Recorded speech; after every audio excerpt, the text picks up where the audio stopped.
What is going on, guys? This is Justin back here with another video, and today we are going to be reviewing the autopsy of Jane Doe. So without further ado, let's get right into this.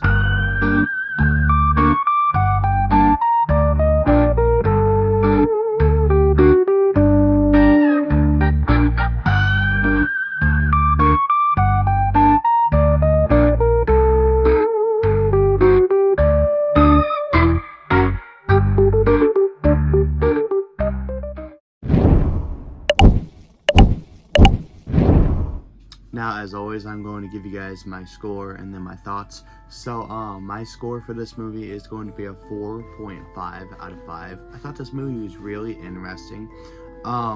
It is definitely a movie that keeps you on the edge of your seat. So, now let's get into my thoughts. I think The Autopsy of Jane Doe is a really good movie, and it is really good in building tension and suspense. I love the film's slow burn approach. It might not be for everybody, but trust me, it is worth it. And the atmosphere, it is filled with dread, which is very awesome. I love that in a movie. And the cinematography in this movie is amazing. We follow a father and a son. They are a team of morticians. They are played by Brian Cox and Emile Hirsch.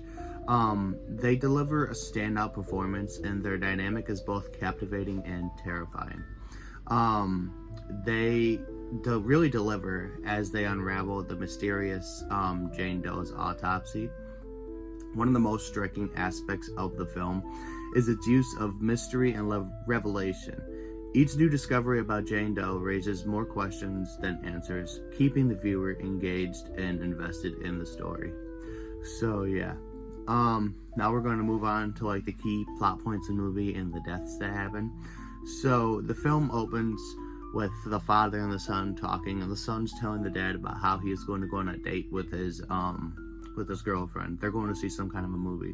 So as the son is leaving, he notices that the police officer that works for them, his name is Burke, he drags a dead body into the morgue. And the son's like, you know what, I can't let my dad do this by himself, so I'm going to go help them. Now, the father and the son, they are tasked with uncovering the cause of death of Jane Doe, but it gets very, very interesting because they soon realize that this is no ordinary corpse. They begin the autopsy, and they encounter a series of bizarre and inexplainable phenomena. So, they experience like equipment malfunctions, strange symbols that were on inside of the skin of Jane's body, which is very, very weird. And they also start to realize supernatural occurrences. So that when they first notice the trouble, they discover that Jane's body is somehow affecting the environment around them.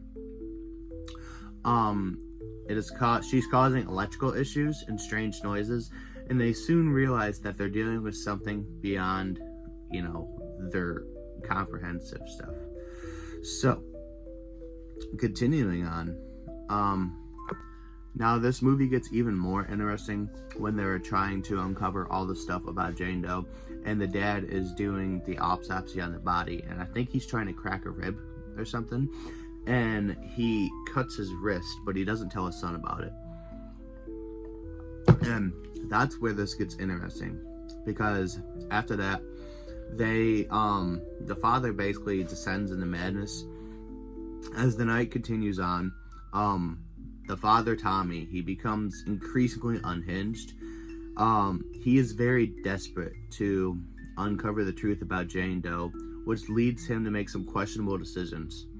And ultimately, it seals their fate. So, we are going to move on to the climax now. Now, the film's climax is both shocking and heartbreaking. The father and the son are forced to confront the supernatural forces head-on in a desperate bid to survive the night. Without giving too much away, it is a very good conclusion to the story. I think so. There's a lot of crazy stuff that happens in this movie where they hear stuff that's being thrown around and they go to look, and they shut the door because they're trying to call the police because of all the crazy stuff that's happening. Like the lights are going out, things are being tossed, nobody's there. Then they realize that Jane Doe is at their door. They have like little bells on their toes or whatever, and they can hear it ringing. And the son looks under the door and he sees the tag. It says Jane Doe. But yeah, the final twist of the movie is that the film's ending is both haunting and very thought-provoking. Without spoiling it too much for you, the final part of the movie is about Jane Doe's identity, which I'll keep that spoiler free for you guys because it's very, very shocking at the end of it.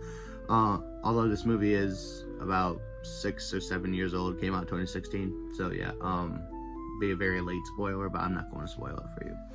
And it reveals Jane Doe's identity and the reason behind all the supernatural events, and it adds a layer of complexity to the story that will leave you thinking long after the credits roll, which I agree with this.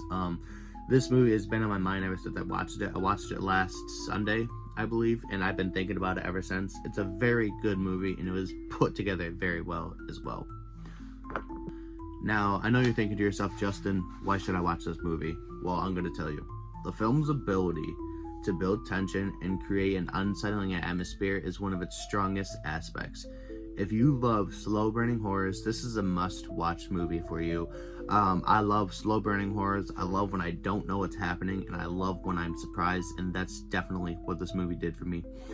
And another thing is strong performances. Brian Cox and Emile Hirsch, they deliver performances that are both convincing and terrifying, and their chemistry on screen adds depth to the story that makes both their characters even more believable. So yeah. The other thing I love about it is how it's a thought-provoking story. The Autopsy of Jane Doe is more than just a horror film. It's a mystery that keeps you guessing until the very end. The themes of sacrifice, ritual, and the supernatural are woven throughout the story, making it a rich and engaging watch. Now, this is basically my final verdict for the movie. The Autopsy of Jane Doe is a chilling, atmospheric movie that will appeal fans to slow-burning horror suspense and supernatural mysteries. The tension and its revelations make it a compelling watch. If you're a fan of horror and haven't seen this one yet, it's definitely worth adding to your watch list, because I've never seen this movie before, but after watching it last Sunday, this is definitely in like my top 10 movies. I've heard about it a lot, especially from podcasts I listen to, like Horror Movie Talk and Horror Movie Club. But yeah, very, very good watch. I definitely recommend it. Final thoughts. Like I said, I'm going to give this movie a 4.5 out of 5 stars. And I really appreciate you guys tuning in to my review of The Autopsy of Jane Doe. Now we are going to get into some movie trivia. Alright, you guys, we are now in the movie trivia section of the movie. Not the movie, of the video. I have like 3 trivia facts for you. But Owen Catherine Kelly, who plays Jane Doe in the movie, was selected for the role of Jane Doe because she could control her body and her breathing thanks to her doing yoga. And this is Andre Overdal's first English language film. He is the director of the movie, and he did a very good job. And the part when the camera pans to the axe hole in the door is obviously paying homage to Psycho and The Shining. But yeah, that's really all I have for you guys today. I really hope you guys enjoyed it. I'm trying to switch it up a little bit because I'm trying to do something different for the channel. So please let me know down in the comments below if you guys enjoyed this. As always, you guys, stay groovy, stay safe, keep your people safe. Remember, God is good all the time. It has been Justin, and I'm out. Peace.